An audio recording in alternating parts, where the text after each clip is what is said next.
welcome to the stage author of The End of Race Politics, Arguments for a Colorblind America, Coleman Hughes, and educator and founder of the Theory of Enchantment, Valdary.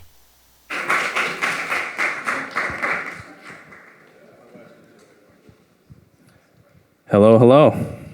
Hello. How are y'all feeling?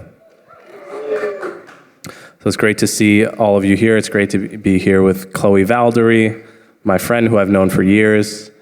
And the subject of our conversation is DEI, how to navigate the current environment around DEI politically, corporately. Is corporately a word? Well, it is now. Socially and more. Chloe, you're very interesting because you actually walk the walk, whereas I just talk the talk. You know, I talk about DEI, I write about it in my book, but you actually have a consulting firm that brings a different flavor of DEI to, you know, whoever your clients are. What makes your flavor of DEI philosophically different, and can you contrast it with what you see as the dominant version of DEI that is in the air today? Sure. So I have an organization called Theory of Enchantment, and I created it almost 6 years ago. And there's 3 principles to the Theory of Enchantment. The first principle is treat people like human beings, not political abstractions. The second principle is criticize to uplift and empower, never to tear down or destroy. And the third principle is root everything you do in love and compassion.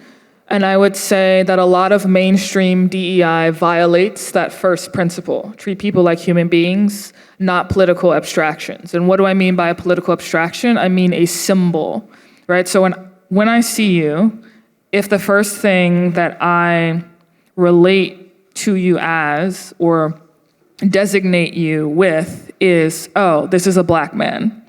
And if you see me and the first thing you think to yourself, oh, this is a black woman, and I must relate to you through whatever that means to me, then you are relating to me through the context or a contour of a political abstraction. You're not connecting with me deeply on the level of a human being. Another thing I'll say about Theory of Enchantment is when it comes to, let's say, supremacy or superiority complex, which we are all susceptible to falling prey to as human beings, I believe, and Theory of Enchantment believes, that the reason why we get caught up in supremacist ways of thinking and being in the first place is because, quite frankly, we haven't actually fully learned to love ourselves, and we haven't fully learned to love the complexity of who we are as human beings. And so when we feel insecure, when we're not able to fully accept the totality of our being, we project something that we don't like about ourselves onto another person or onto another group of people. So let me give you a very quick example. If I am able to accept the fullness of my being as a person, and I'm able to say, for example, sometimes I am hardworking, thank you. Sometimes I'm lazy, thank you. If I'm able to accept the totality of that, then I will be less likely to project the stereotype of laziness onto an entire group of people as a defensive mechanism. But let's say one day I'm feeling let's say I can't get a job. So I've fallen on hard times. I'm experiencing a really deep hardship. I'm experiencing a pain point.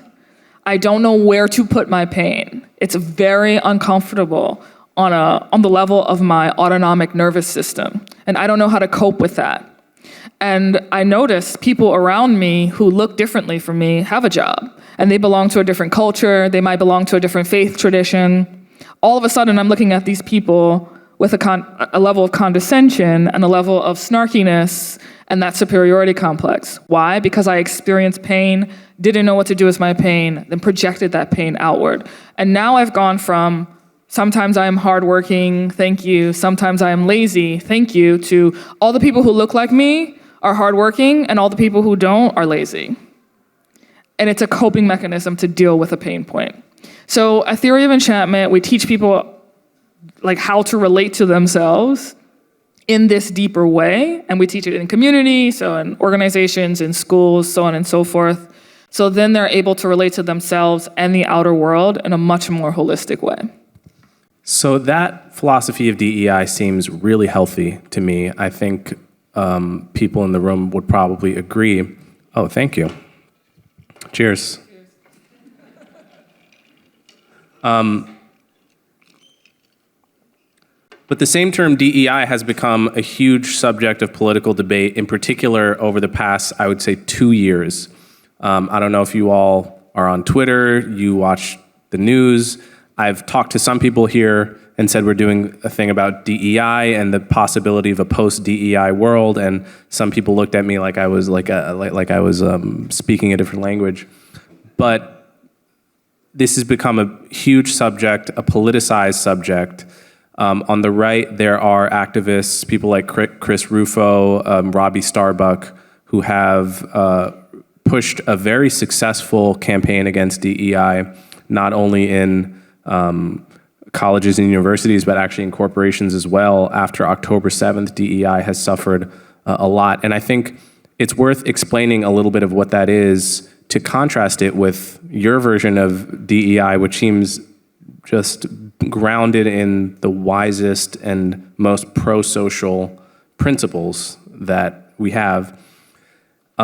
In contrast to what you're presenting, the version of DEI that has arisen in colleges in corporate America, I think it's really well explained in the recent debacle over the University of Michigan. The New York Times did a very deep dive into this just a few months ago. The University of Michigan had the biggest DEI bureaucracy of any public college in the country. And 2 years ago, when many colleges began scaling back their DEI staff, asking, why do we have 10 DEI task forces at this Ivy League university? Maybe we only need 2. Michigan went in the opposite direction, and they said, no, we're doubling down on the DEI bureaucracy. We're going to hire more staff for diversity, equity, and inclusion. And ultimately, the intended effect was very different from the actual effect. The intended effect was to help, essentially, to help non-white students fit in, to recruit more non-white students to the school, to help them do better, and to overall help socially integrate the school, help create a multiracial, multi-ethnic family. The effect was to do the opposite, which was that before this DEI bureaucracy expanded, things were actually much better at the school in terms of the number of racial incidents and the number of investigations that students elicited into other students for uncomfortable conversations. That whole phenomenon was very minor. But the DEI bureaucracy, rather than adjudicate those and like a wise judge render verdicts that help the overall sense of justice, it actually solicited them, right? It provided an incentive for the student that just had an uncomfortable conversation with their roommate. Instead of that being an uncomfortable conversation to work through, now that becomes, oh, well, I'm getting 2 emails a day from the DEI bureaucracy that's telling me to report conversations like this one. And there's 5 different hotlines asking me to report incidences of racial discomfort or uncomfortable conversations or what I think I heard someone, overheard someone say. And you went from 12 incidents like that in a year to 500. And so it was one of these classic examples where a bureaucracy wants to do one thing and ends up incentivizing the opposite. On top of that, you have professors, when you're going out to hire a professor, the requirement that that person sign a DEI pledge, right? And it may not be Chloe Valdary's version of DEI. It's not asking you, do you love and respect all of humankind? It's asking you, essentially, do you believe in forced racial equality of outcome, right? Do you agree with race-based affirmative action or something like that? That should be pretty much irrelevant to whether you're a good physics professor, right? We used to do this with communists back in the McCarthy era. It's like, will you pledge that you're not a communist to teach at Harvard University? It's like, why should I need to do that? There's something fundamentally un-American about that. So all that to say, just to describe, if you're not aware, those are the kinds of policies that have led to a massive backlash against DEI over the past 4 years, and I think have provided an opening for someone like you to put forth a different version of DEI. Yeah, for sure. I mean, I have had the privilege of doing a lot of business with companies that have brought in DEI consultants that were of a similar ideology, similar to what you're describing, that came into their companies and, quite frankly, wreaked havoc in the organizations, sowed seeds of mistrust between people of various cultures, and incentivized people to distrust each other.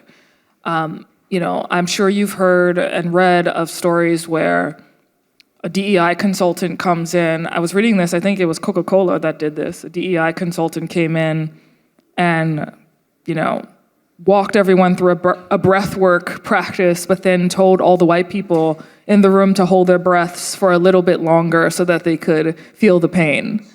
And of course, that was a lawsuit waiting to happen, right? But unfortunately, these are the kinds of approaches to DEI that have been, I think it's changing, but had been mainstream since 2020. And I have my own theories about why it became so popular in the first place. I think it was a response to the feeling of isolation and alienation that came with COVID. People were very much feeling alone, afraid, which created the conditions of mistrust. And I'm not surprised that you had this very derisive, divisive version of DEI become popular as a result. I think it was actually, if you look at it from a species-wide phenomenon, a response to that pain point. But that is what Theory of Enchantment is essentially responding to. People want to be able to not only trust each other, but have difficult conversations. There's a lot of polarization in the United States right now, and certainly in organizations that I've worked with, you've had situations where certain departments couldn't speak to each other because of the difference in not just worldview in terms of coming to different problems differently, but like fundamental mistrust. You are a cisgender, hetero, white man, so I cannot trust you. When I see you on site, it's like shut down. And this is the type of culture that has been incentivized in many organizations over the past 4 years, and it's a problem, and it's not going to work. Unfortunately, I think there's a lot of overcorrection, quite frankly, with the Chris Rufos of the world, and I've been very vocal in saying that. So I'm not saying anything that he's personally unaware of, but it's also an understandable backlash as well. Yeah, so how do you feel about the backlash? Because Robbie Starbuck is the new person, and he'll basically highlight DEI practices from various corporations, post their own post-2020 policies on the internet. And in particular, he targets right-coded, I would say, corporations. What do I mean by that? I mean like Harley Davidson. It's like, I've never thought of Harley Davidson as having a politics, but if it did have a politics, I don't think it would be Kamala Harris. It would be more Donald Trump, right? That's like the vibe. So he looks at companies that have more of a right-leaning or centrist vibe, and then actually looks at their own DEI policies, which are often much more extreme and much more kind of left-coded than their company feels. And then the company feels they have to align themselves, and often the way they do it is by fully getting rid of the whole DEI department. So what do you feel about the trend of just saying, okay, there's a lot of problems with this. It's actually made all the problems of race relations at the company worse instead of making it better.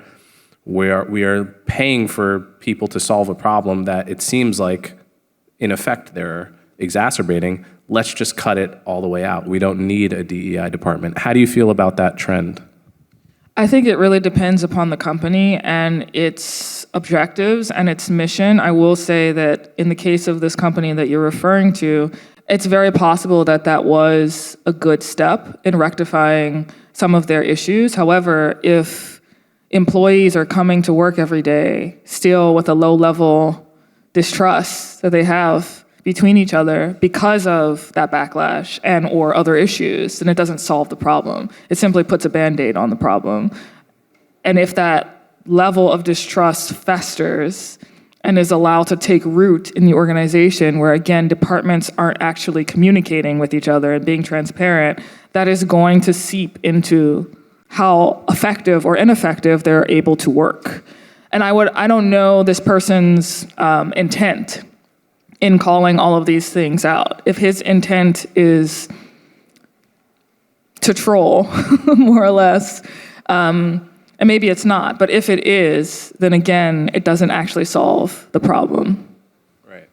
We're going to do audience questions later, so keep note of your questions in your mind. So another question I have is, I remember talking to my dad a lot growing up. He was coming into corporate America in the late 80s and 90s, and he ended up working at companies like Morgan Stanley and JP Morgan and on Wall Street. And back then, what DEI meant, as he explained it to me, was something a lot more mild and cultural rather than bureaucratic and policy. So his version of DEI when he was my age was diagnosing that American corporations had a habit of hiring from the in-group being basically white Anglo-Saxon Protestant cultural lineage. And in an earlier era had a habit of excluding Jewish people, for instance, but also had a habit of excluding Black Americans, Hispanic Americans, etc. And that this exclusion wasn't racism per se. It was really just networking and bubbles and in-groups. And it's like people know who they know. They go to college with who they go to college with. They're friends with who they're friends with. And when they go out to hire people, they choose really from a networked pool that might just be largely people of their own race. And it doesn't require racism for them to have a kind of a short-sighted or a narrow net rather than a broad net. And so the DEI of the 90s at its best was basically just an ask to broaden that net outside of what you are naturally and automatically comfortable with, right? And so that makes a lot of sense to me. It makes a lot of sense to me as an argument to make. It's very hard to argue against. I mean, it makes a lot of sense in a multiracial society that has a history of all kinds of injustices, to broaden the net and ask people to just look in places that you don't normally look, right? Don't just look at the Harvard Crimson, like look, whatever. So I think that's like an old DEI. I'm curious what you make of that version of DEI. Yeah, and I think that version is still relevant, especially today. I have this great friend who consults with companies on this particular issue in terms of when you are like an executive and looking at resumes, there are things that you can do to make sure you're not biased in who you are picking and choosing for recruitment. So getting rid of names, for example, in resume, where like you look at the pile of resumes that you have and you don't see anyone's names, you just see their qualifications and you judge solely based upon those qualifications. You can also look at it in such a way where you're not simply selecting for Ivy Leagues, right? There are tools that we can put into place to calibrate against our insider-outsider bias. I am more likely to choose people to work for me who are already a part of my social milieu, and that's true for all of us. But this isn't specific to being white, and it's not specific to being Black, and it's not specific to being a man or a woman. Like, this is a very basic human thing, and I think it's sensible for us to want to calibrate recruitment in a way that is far more inclusive in that sense. Yeah, so to me, that makes sense as a broad orientation, a broad philosophy, as a request, as a mandate. Once you try to enshrine that in a bureaucracy with specific measurable policy objectives is when it becomes problematic. Once you go from, we need to cast a wider net and here's how we're going to do it, but ultimately we're going to judge our applicants based on merit, but we're going to cast a much wider net than we typically have. Once you go from that to saying, as Microsoft did in 2020, we are going to have 40% of our employees of this race and that race by this specific date, that to me is when you turn a good idea into a potentially disastrous policy, because now you are like, you're like the communist countries making 5-year plans that always end in disaster because either they're unrealistic or because they commit you to making really bad decisions. Do you know the book Seeing Like a State? Yeah. Has anyone here read that book, Seeing Like a State?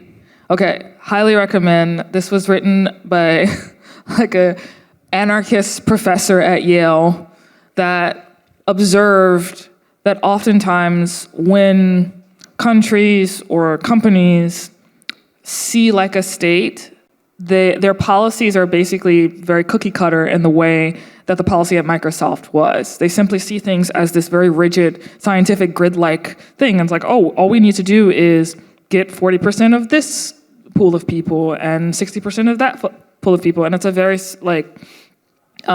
seemingly rational way to look at things, but it's incredibly dangerous, and it has knockoff effects similar to the ones that you're describing. So in general, when it comes to approaching things with that policy, this book is a book I would highly recommend because it looks at different policies of various different countries and how they've implemented similar approaches, and how there's been a fallout from that. So, yeah, to me, I think, you wanted to talk about music as well, right? Yeah, I think, let's bring some levity to the conversation a bit.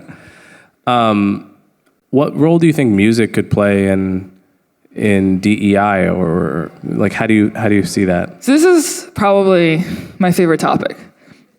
So Theory of Enchantment, I teach integration, the capacity to be with the full complexity of who you are as a human being.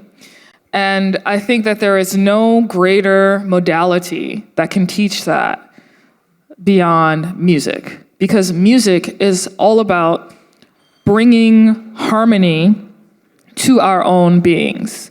So if you think about harmony as the capacity to bring your lows and your highs together and create one magnificent sound, that's essentially what we're trying to do with the American project. The American project is fundamentally a project that is trying to achieve harmony, because the motto of the American Republic is e pluribus unum, out of many, one.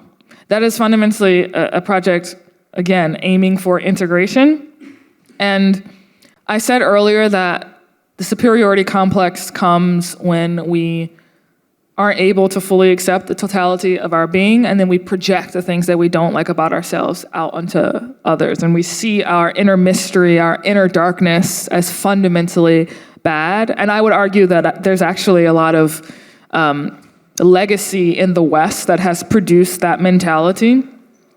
So music, which is, I think in many ways, not intellectual or beyond the intellect, it's beyond the abstract, it's beyond the highly cerebral sort of way of thinking. When I go into a school and I'm able to get the kids to start chanting with each other, to start harmonizing with each other, to actually experience the balancing together of the lows and the highs in order to make a triumphant sound, they get it. They get it on a level that is beyond the intellect, but it is really resonant and powerful in the here and now on the level of the body. So I'm actually really excited because I'm about to start bringing more and more of that focus on music into the Theory of Enchantment trainings and workshops and so on and so forth. I remember when I was on your podcast and we were talking about the connection between Jay-Z and Homer and, you know, the oral tradition of hip hop, which predates hip hop,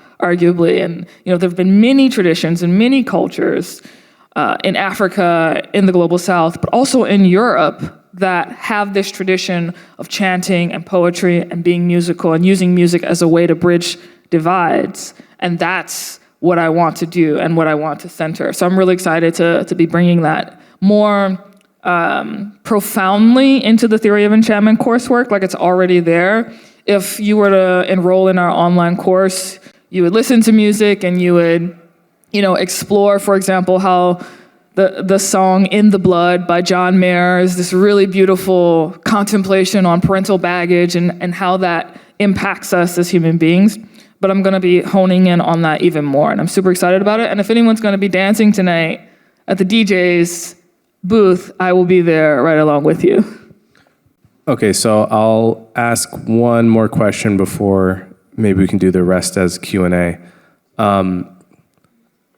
And I don't want to get political at all, but this, you know, obviously with the election that just took place and what Trump's first term did in the minds of many people who didn't vote for him, you know, there's this phenomenon of the resistance, which was that, you know, many people felt we were on our way to a fascist ending as a country, and this made them very passionate, not just at home, but also in the workplace to an extent, right? Because politics has a way of influencing people's mood, how people interpret things, even at work. So, you know, I'm curious, and not just politics, but current events in general. So, you know, in 2020, you know, after George Floyd and the protests and riots, you saw a lot of that bleeding into the workplace, where now companies were expected to make statements about an event, a divisive piece of news, and some of their employees wanted them to make those statements and others didn't. The heads of certain companies said, sure, we are happy to express political values, even though normally we don't. Sometimes that backfired. Other companies said, look, we're a software company. We don't have anything to do with politics. We've never expressed a political opinion before, and we're not going to start now. And you know, I think Netflix made a famous statement that said, you know, like if you want to bring politics into the workplace, this might not be the right place for you. We're headed into a second Trump term, and I have to think those sentiments about Trump will find their way into the workplace in one way or another, and will present both employees and employers with the question of, how do I deal with this at the workplace? Do I deal with this at the workplace, or is this not the right domain at all? And what course of action do I take when employees want to discuss things or want the company to make statements that relate to politics? So how do you think about your work as a DEI consultant headed into the second Trump term? So I'm working with organizations right now that have many employees across the political spectrum. Divisiveness has already seeped in. People are relating to each other in very condescending ways, and I'm being brought in to help mitigate that. So I'm thinking about this, you know, already. The first thing I think that's important to point out is that I personally didn't vote for Trump. I have family members who voted for Trump. I have dear friends who voted for Harris. So I'm in a community, a very politically diverse community.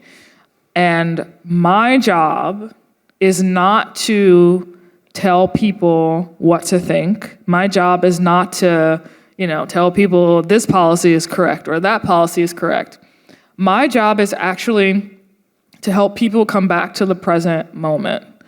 And what do I mean by that? I mean, the day after the election, I know of many people who were essentially in a fear response. They were operating from the state of a threat response. And that happens on the level of the body. That is the autonomic nervous system going into fight, flight, freeze, right? Our autonomic nervous systems are millions of years old in the making.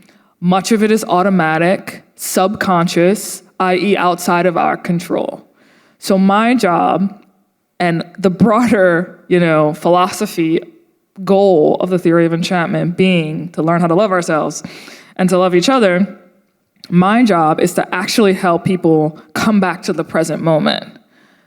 Our systems evolved in a time and space where we were surrounded by forests, by jungles, and we had to be on alert in response to potential predators, tigers, lurking, right?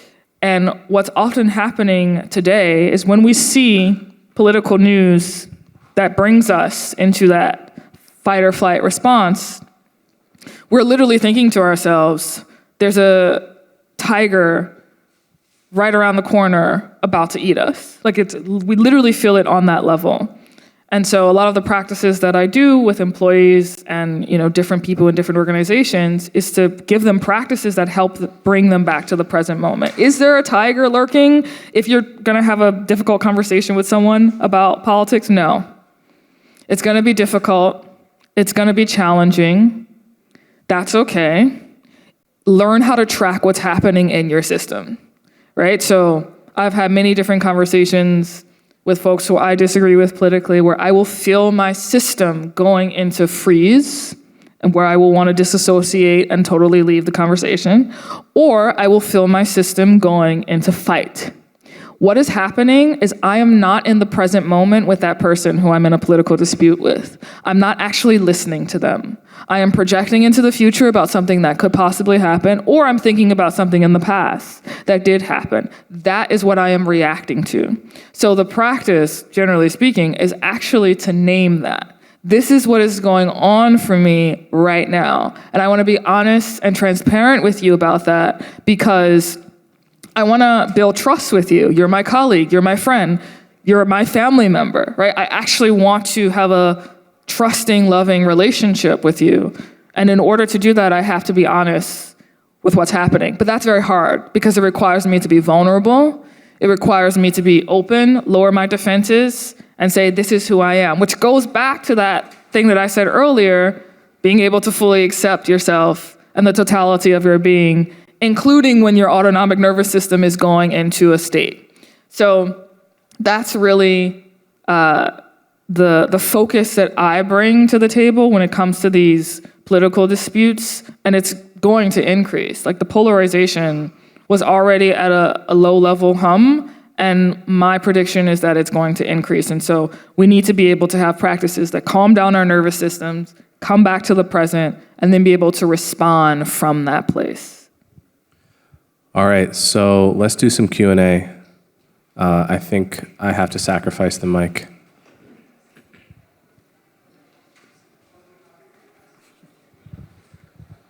Hi, thank you guys for doing this. Big fan of both yours. Coleman, I think I've been a subscriber of your podcast for years. So my wife actually went to your high school too, also in Newark High. But I have an observation and then a question for you guys. My observation is at least one of the effects of, DEI is defined in my company, which is smaller than 200-person company, so every hire is very important, is that we actually have a negative signal for Ivy League candidates. The assumption being that if they're of a protected category, they're either wealthy or have essentially affirmative action. If they're white, they're probably a legacy student or have had a bunch of disadvantage or a bunch of advantages.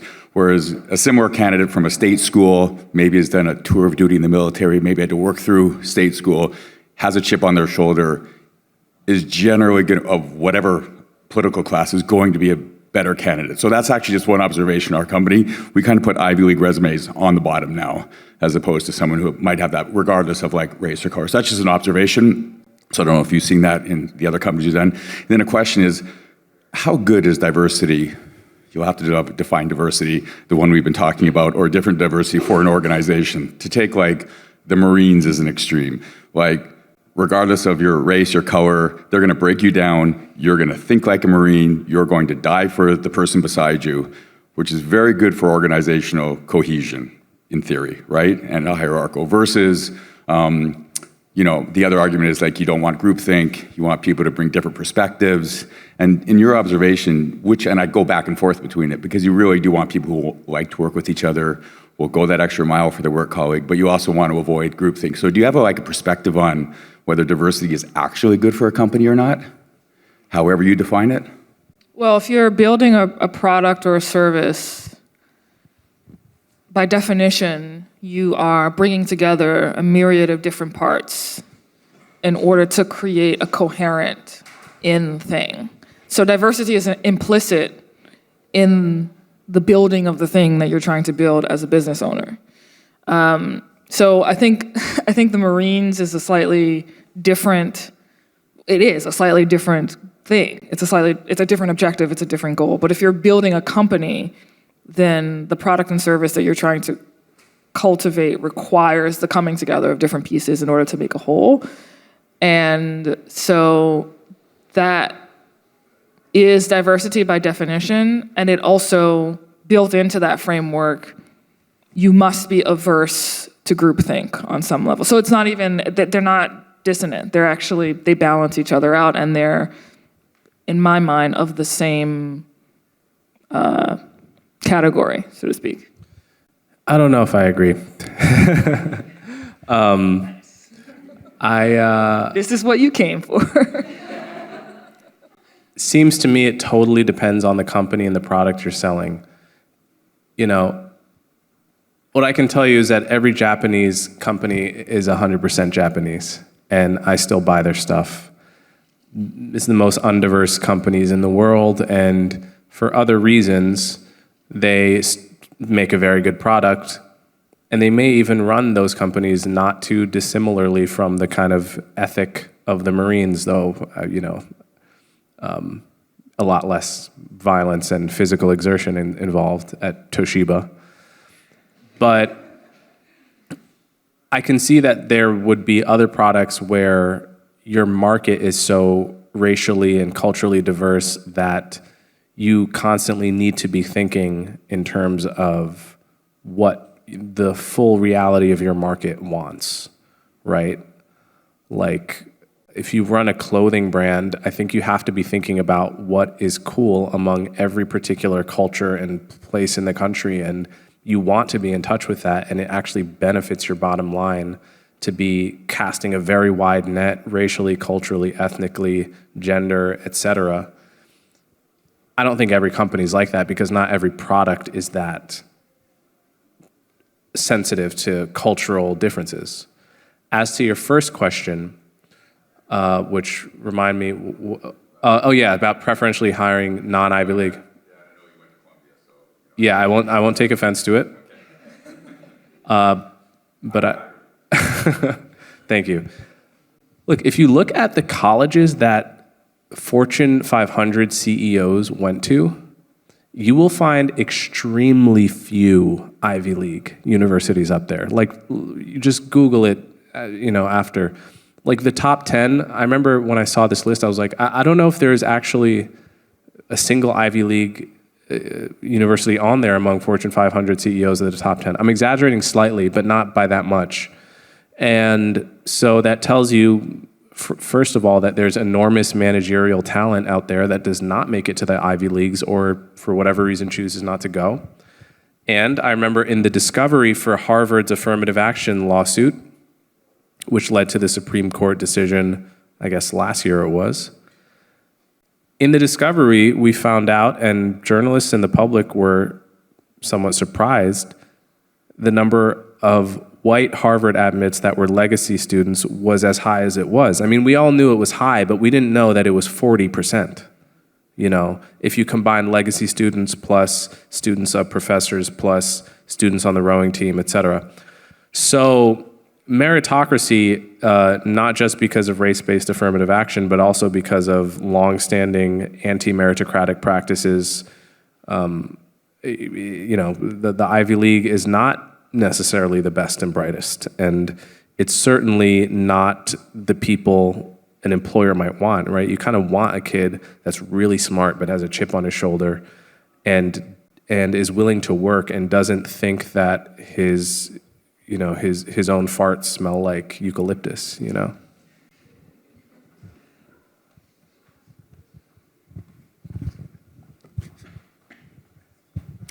Thank you. That was a really fantastic discussion.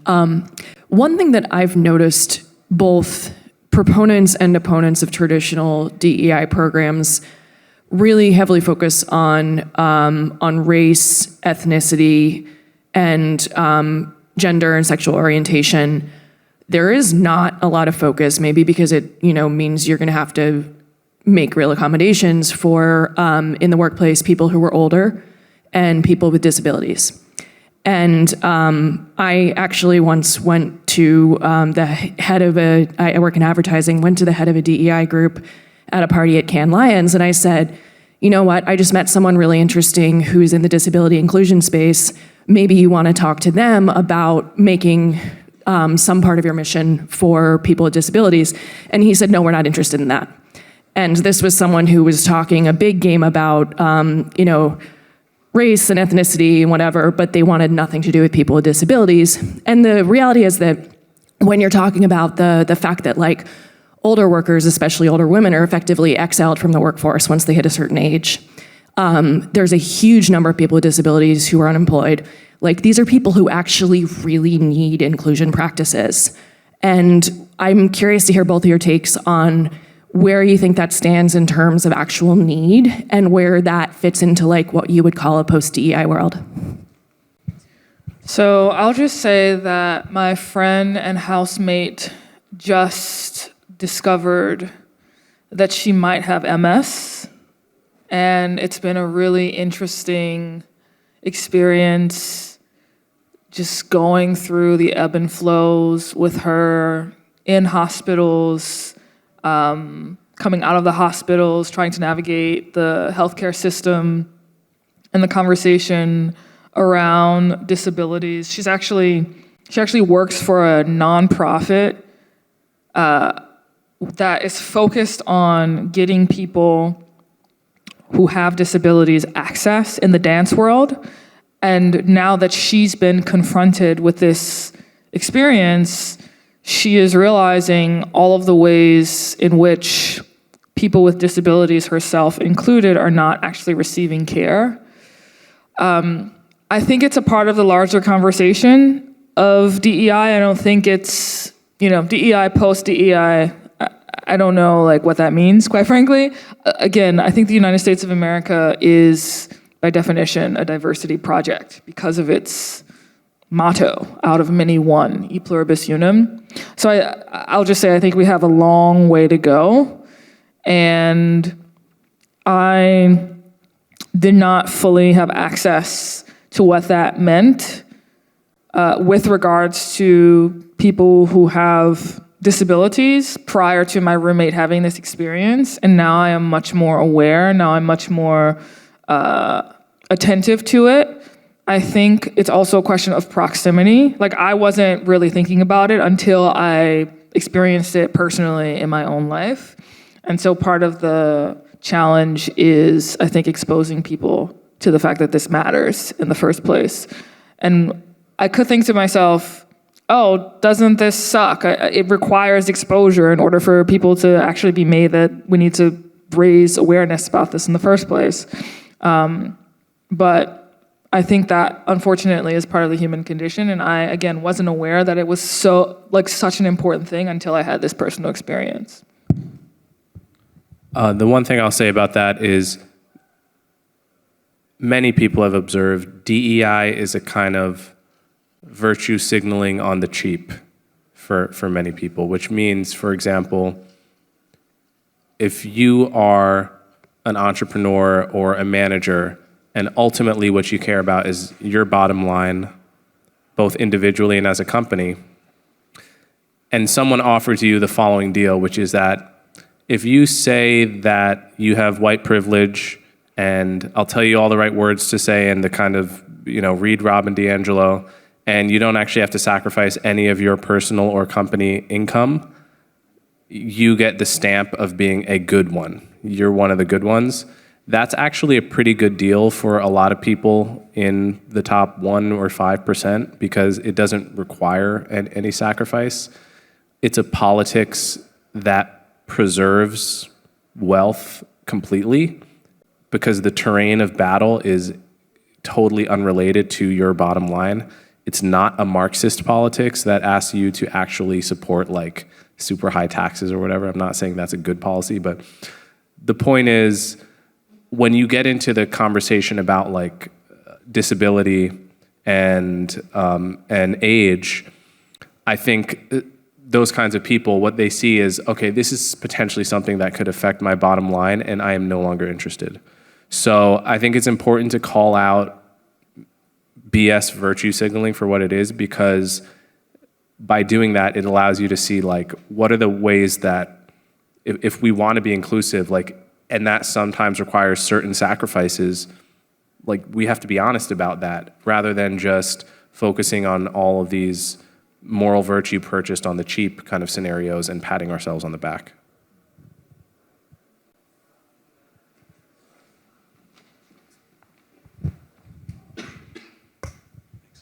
Thanks. That was really interesting. I'm curious about some of the macro trends. I was interested, Chloe, when you were mentioning, that DEI in some part may be a sort of a response to COVID isolation and the feelings that were generated by that. And I'm also, correct me if I'm misquoting Coleman, but in your book, you seem to talk about the DEI wave or woke generally, perhaps, as kind of a neo-racist, kind of Marxist philosophy foundation. Maybe you can comment on sort of the underlying currents and where we're going, where this is coming from, because I find that we're often talking about the symptoms rather than the underlying philosophies and sort of the battles that are happening. And I'm also curious about what happens next with the Trump election. Partly you could say, of course, it's multifaceted. I don't want to simplify it, but partly it may have been a rejection of some of what's been happening. And what happens next? Like there's going to be a counter backlash against that as well, perhaps. So maybe you can comment on some of that.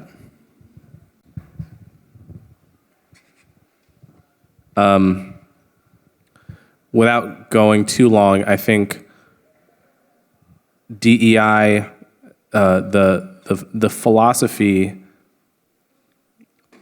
that is DEI, not Chloe's version of DEI, not the kind of DEI that would include disabilities, but the one that has been criticized. That kind of DEI comes out of intellectual movements in the 70s, like critical race theory, Kimberly Crenshaw, Derek Bell. They were pretty marginal for a long time, but then really were touched off by the internet age. The social media age really expanded their power starting around 2013 and 14. And we've seen those, intersectionality, Kimberly Crenshaw's term and her philosophy, is the wellspring from which these kind of counterproductive and toxic policies come from. And to the question of, what's going to happen, I think Trump has a way of really provoking and inflaming the left and even the center left, the way he speaks, the things he says. This is regardless of whether you support him or not. His communication style, which is his strength and what he cuts through the noise because of how he talks.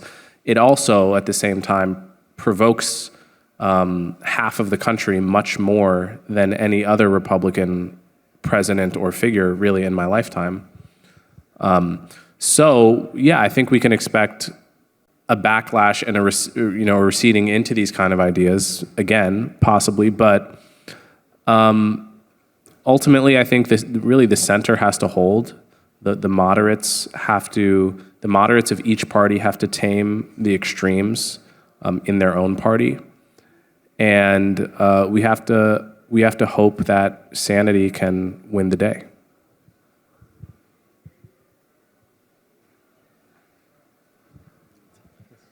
Got you running around. First of all, thank you so much, and I've been following your work for a long time, Coleman, and it's been so interesting to get to know your perspective, Chloe. I was just thinking a lot about hierarchical kind of categories of race and how that's played out a lot in terms of like, you know, we're going to say that this group is the most oppressed and then below that. And I know that a lot of that came out, especially with some of the anti-Semitism hearings, and being Jewish, you know, it was very hard. So I guess my question for you is like, what does the future hold in terms of now with Trump, he's almost throwing it out altogether. I mean, you look at his cabinet picks too, and they're mostly white men. It's almost like they wanted to throw everything out in this administration. So while I acknowledge that things went too far in terms of looking at race and everything categorically and excluding certain groups, whether they be Jews or people with disabilities, that started to feel really scary. Now we are kind of, there's like been a correction, at least on the government side. I'm not talking about the corporate side, but what is your view of how like the next 4 years are going, regardless of politics? Just, you know, now we're kind of swinging in the opposite direction, which feels like a refreshing thing for some people, other people terrifying. It's a pretty open-ended question. I'm a perpetual optimist. You know, this country has been through a civil war, you know, a president resigning in disgrace, 2 world wars, and so it's always good to keep historical perspective because, and I work at CNN, so I know this better than anyone, is that the news benefits from fear. That doesn't mean there are no threats. There are threats, but the media actually benefits from exaggerating those threats, and so has an incentive every single day on the news to inflate the threats on both sides. And so it is good to keep historical perspective, I think, in moments that seem scary to people. My worry with the Trump administration, you know, it's a worry widely shared that he will want to prosecute his political enemies. His choice of Matt Gaetz as Attorney General is a worrying signal in that direction. So, you know, we'll see.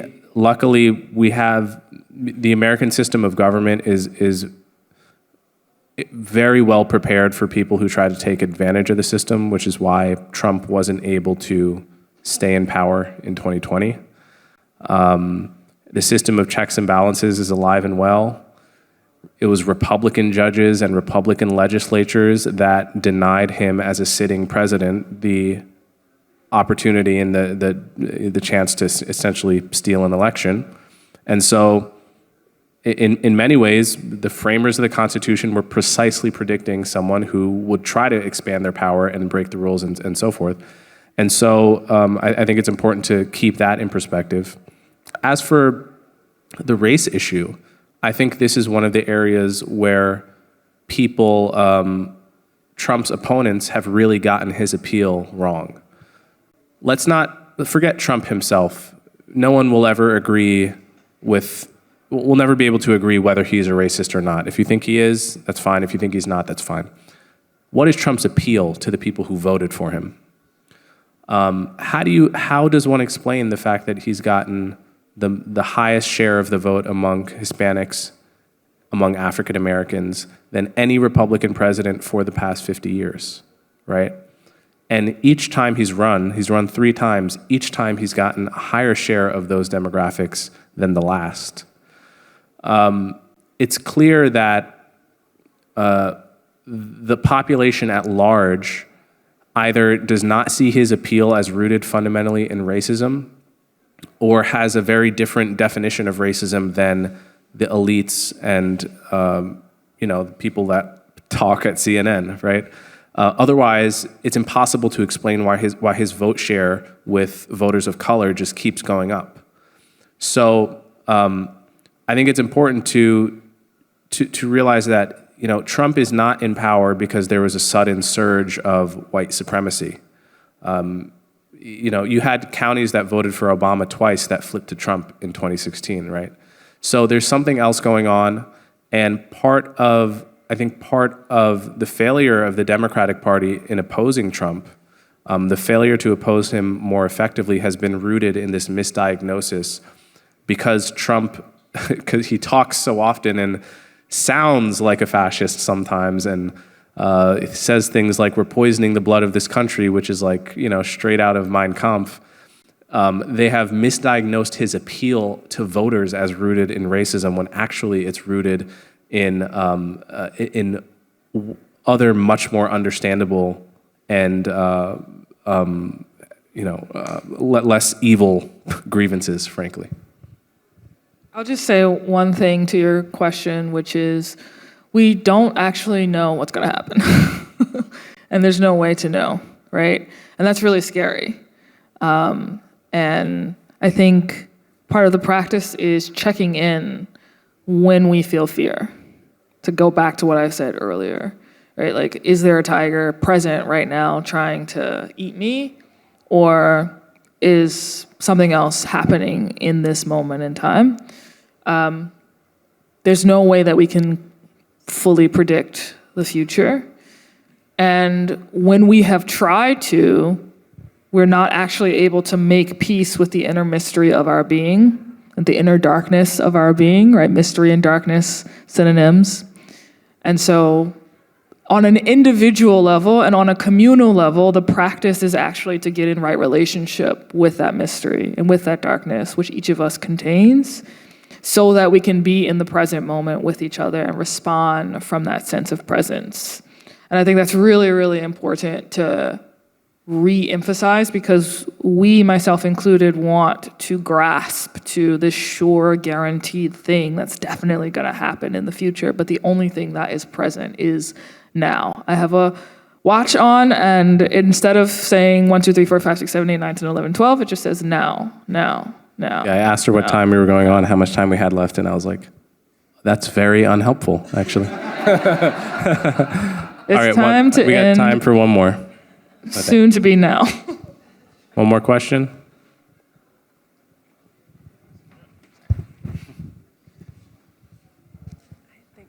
I was thinking about what you said about the 1% to 5% earlier, and which refers to another unsuccessful movement, which is the kind of Occupy movement. I think that language is something that we have as a result of a movement that also failed. So we have more income inequality in this country now than we did, before the Occupy movement. And I think I don't want to throw all of the kind of misbegotten DEI work that has happened since 2016 under the table or under the bus, because I think some of that, even though it was ineffectively used as a kind of a blunt instrument in corporate America, that it actually did raise awareness among people of structural racism as opposed to personal racism. And I think it's really important that we acknowledge that work, even if it was a little ham-fisted and did some damage, because I think it was important work.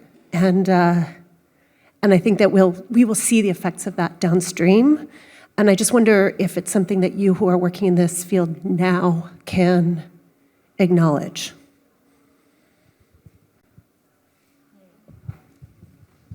You know, it's hard for me to agree with the contours of how you've defined what happened in the past 4 years with regards to the conversation on race, in part because not just professionally, but personally, I don't like being perceived as a problem to be solved. And a lot of what came out of, although it was very, I think to your point, much of it was well-intentioned, what came out of the past 4 years, the way the conversation about race was had, was that I was essentially, and people who look like me are perceived as a problem to be solved. And so I do believe that there are better ways to raise awareness about structural racism, the history of racism in this country. And if the way it is raised, and this is what I believed, if the way it is raised actually inverts our relationship to symbolism, and what I mean by that is, I would argue that for a long time in the West's history, light was perceived as a symbol of goodness and justice and beauty, and dark was considered a symbol of evil and corruption and, bad things, because we couldn't, as a species, accept our own inner mystery and our own inner darkness, and then we projected that onto the physically darker peoples of West Africa. I'm being very reductive here, but just go with it. If that is simply inverted, which I think it was over the past 4 years, to say, oh, no, the light or whiteness is a symbol of evil and corruption and injustice, and darkness is a symbol of goodness and freedom and all of these things, that doesn't actually solve the problem. It just inverts the symbols. And I think that what I'm asking for, I know that what I'm asking for is in fact a tall order, because I'm asking for us as human beings to look harder, think more deeply, accept the constantly changing nature of what it means to be a human being, and dispense essentially with these symbols entirely, or recognize the fleeting nature of these symbols. And instead of unconsciously making meaning out of the light and the dark, consciously make meaning in a way that is holistic and healthy for all of us as human beings. Overall, I don't think the past four-year conversation on race did that. It simply inverted that. It's understandable as a species, but I'm not a fan of it. We're over time, but my very short answer is, after George Floyd, the state of California reacted, among other things, by saying companies in the state have to have more black people and women on the board. Now, all of you are familiar with the kinds of people that are on boards of major companies. These people are already millionaires to begin with.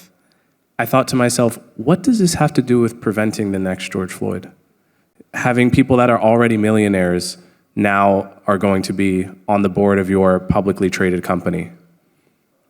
What's it got to do with a guy in Minneapolis that was the poorest of the poor, suffering from drug problems, and interacting with the police? And that's a real problem. That has nothing to do with the problem of boardrooms, making boardrooms more diverse. These are two if those people in the boardroom saw George Floyd on the street, they would cross, right? So just because they happen to have the same skin color, how is this addressing that problem? Well, no one even asked that question. They said, well, we got to make the boardrooms more diverse. We got to make a couple rich people richer. My objection to this is no, I don't think the mindset that reacted to that event was healthy. I don't think it really even addressed the problem. I think a lot of it was virtue signaling. A lot of it was opportunism. A lot of it was counterproductive. And so I can't go there with you in acknowledging that it's effective, or it's going to be effective, or as you put it, we're going to see good results in the long run. With that, this session is over. Thank you so much for your questions and your attention. Enjoy the rest of your day.